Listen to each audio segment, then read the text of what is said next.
नमस्कार मित्र आणि मैत्रिणींनो, माझे नाव वनिता. मित्र आणि मैत्रिणींनो, मी आज तुम्हाला एक कथा सांगणार आहे. कथा म्हणजे नुसतीच कथा नव्हे तर प्रेमकथा, जी माझ्या जीवनावरती आधारित आहे. माझंच म्हणता येणार नाही, तुमच्याही जीवनावरती आधारित असेल, तुमच्याही जीवनावरती आधारित होईल किंवा असूही शकते, घडून गेलेली असू शकते. तर चला, माझ्या कथेला सुरुवात करूयात आपण. मी आणि माझा पहिला प्रियकर. मागील 3 वर्षापूर्वी मी माझ्या आजीच्या गावाला गेले होते. आजीच्या गावाला जाण्याचं कारण मूळ म्हणजे असं होतं की मी खूप जास्त आजारी होते आणि आजारी पडल्यामुळे मला आजीच्या गावाकडे जावं लागलं. तर तिकडे गेल्यानंतर मला तिकडचं फारसं वातावरण आवडत नाही. तिकडचं वातावरण खूप म्हणजे वेगळं आहे. म्हणजे क्लायमेटमध्ये फरक म्हणता येणार नाही आपल्याला, पण तिकडचं राहणीमान, तिकडच्या गोष्टी, तिकडचं बोलणं, परत तिकडची माणसं, हे सगळं माझ्यासाठी खूप म्हणजे असं वेगळं होतं. मला आवडत नव्हतं आणि मी पहिल्यांदा गेले होते माझ्या आजीच्या गावाला. कारण मी फारसं जात नाही, ते खेडेगाव असल्यामुळे मला जास्त जाऊशी वाटत नाही. तरीही मी गेले होते. घरच्यांचं सांगण्यावरनं काय करणार ना आता. तर तिथे एक अशी गोष्ट घडली की माझ्या घराच्या शेजारी एक मुलगा राहत होता.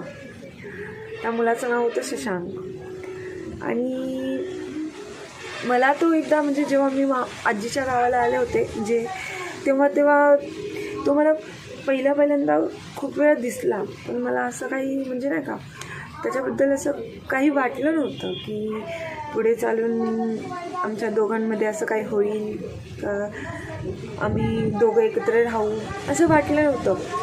पण जसं जसं तो माझ्याशी बोलायला लागला, त्याने माझ्याशी ओळख केली, मी त्याच्याशी ओळख केली, मी त्याच्याशी बोलायला लागले, मला त्याच्याशी बोलणं खूप आवडायला लागलं. परत तो माझ्याशी कंटिन्यू बोलत असल्यामुळे मग मलाही चांगलं वाटायचं, कारण मी तिकडे नवीन होते, मी जास्त कोणाला ओळखत नव्हते. माझ्या घरच्यांच्या विचारांमुळे आणि जास्त कोणाशी म्हणजे माझा संबंध आला नाही. तर मित्र आणि मैत्रिणींनो, आमच्या आजूबाजूच्या मुली त्या मुलावरती एवढ्या वेड्या होत्या की म्हणजे कुणीही सहजच म्हणजे नाही का त्याला म्हणजे त्यांनी हो बोललं की लगेच त्याला होकार देतील किंवा त्याने विचारल्यानंतर त्याला होकार देतील, अशा पद्धतीने तो होता. आणि तो दिसायला अगदी अगदी अगदी हँडसम होता, खूप छान होता. स्वभाव त्याचा खूप साधा सरळ होता आणि खूप शांत विचारांचा होता तो. तर मलाही तो म्हणजे आवडतच होता तसं. पण तर तो म्हणजे असं त्यांचं घर असं समोरच होतं आणि आमचं समोर होतं. तर त्यांचं 2 मजली घर होतं. तर तो वरच्या रूममध्ये झोपायचा आणि मी बाहेर आले की म्हणजे नुसतं गॅलरीतनं तो बघायचा, खिडकीतनं बघायचा, मला खुणवायचा, मला म्हणजे असं शिट्टी मारून किंवा कुठल्या मित्राला आवाज देऊन माझं लक्ष म्हणजे मी बाहेर आले ना घरातनं तर माझं लक्ष केंद्रित करण्यासाठी तो असं कृत्य करत असायचा. तर मला पण पहिल्यांदा म्हणजे पहिलं खूप छान वाटायचं मला, कारण माझ्या आयुष्यात पहिल्यांदा घडलेलं होतं. आणि मग नंतर हळूहळू आजीच्या गावाला राहणंही मला आवडायला लागलं, तो मुलगा आवडायला लागला. असंच आम्ही गप्पा मारायचो. आमच्या घरातलेही काही बोलत नव्हते की तो समोरच राहायचं ना, त्यामुळे घरातल्यांचं जास्त काही बोलणं नव्हतं की तू ह्या मुलाशी का बोलते, त्या मुलाशी का बोलते. आणि खेडेगावामध्ये तर तुम्ही बघितलंच असेल की खूप अशा प्रकारची गोष्टी घडतात की मुलांशी बोलणंही बंद असतं, मुलींना जीन्स घालू देत नाही किंवा मुलींना बाहेर फिरून देत नाही. तर तसं माझ्यासोबत तसं काही नव्हतं. माझ्या घरातले जास्त स्ट्रिक्ट नव्हते. तर आम्ही बोलायचो, गप्पा मारायचो, सोबत गावात जायचो, परत आम्ही असं फिरायचो वगैरे सोबत.